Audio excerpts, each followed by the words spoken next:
don't worry about your work, you give it up. What do you want? You want a roof? I'll give you. You want food every day? I'll give you. All you have to do is just sit in one place and be blissful. I will feed you for the rest of your life. Can you do? No, you want to mess up something every day.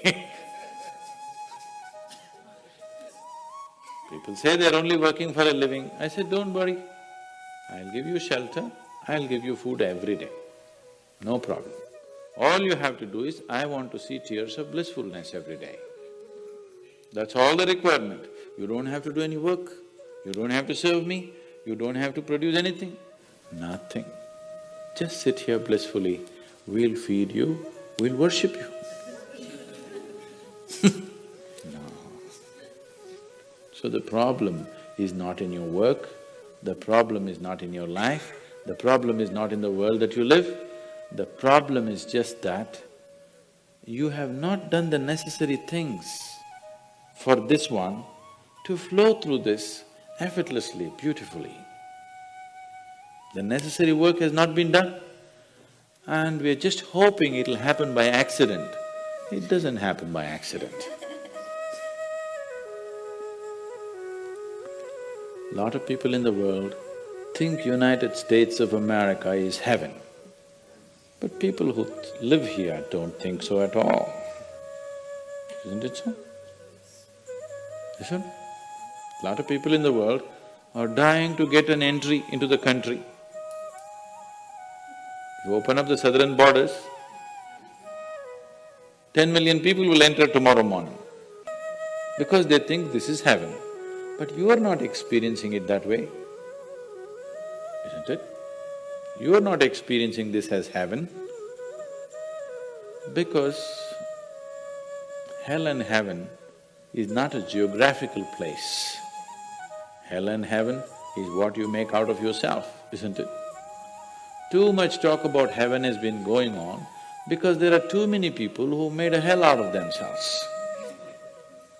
If you had made a heaven out of yourself, would you talk about going to heaven? If you sit here and you're feeling ecstatic right now, would you aspire to go to heaven, I'm asking? Once it happened, early 20th century,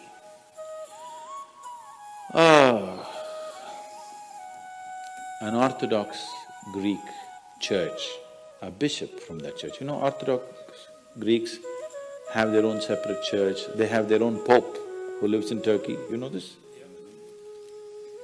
So a bishop from this order had heard so much about Indian mysticism and he wanted to go to India, but he never got around to make it because he had to serve the cloth that he wore. And after 60 years of age, when he is semi-retired, he got the opportunity and went to India. So he came to South India, near where we are, and he wanted to meet a mystic, a yogi. So somebody said, go up this mountain, near a cave, there is a yogi sitting, you can go. So our man went, plodded up the mountain, halfway up and went.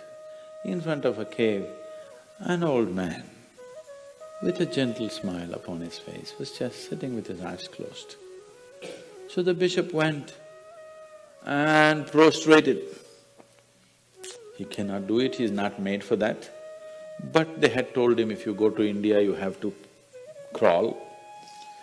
He prostrated like this and with all his four limbs he got up. The yogi looked at him with amusement. Obviously, he has never prostrated anywhere before and he smiled. Then the bishop said, I am like this, I am a bishop, I have served in the church for so long, but I have a few questions, can you answer? The yogi smiled and said, yes, please, whatever the question. Then the bishop asked, what is life? At the age of 60. What is life?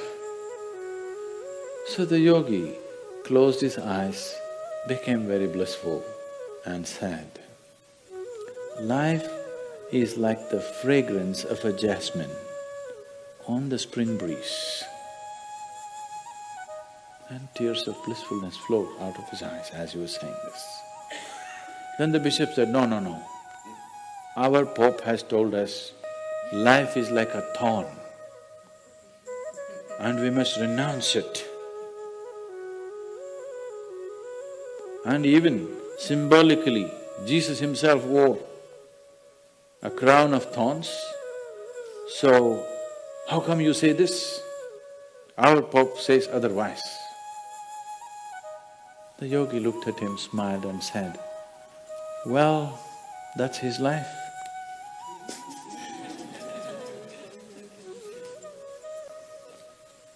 So, what you make out of it is not because of where you are, what you are, it is just what you make out of it, isn't it? So, have you created the necessary mechanism? Have you created the necessary system? Have you created the necessary ingredients within you to make this like the fragrance of jasmine on a spring breeze and not a thorn? If it's a thorn, we must pluck the damn thing out, isn't it? Isn't it so?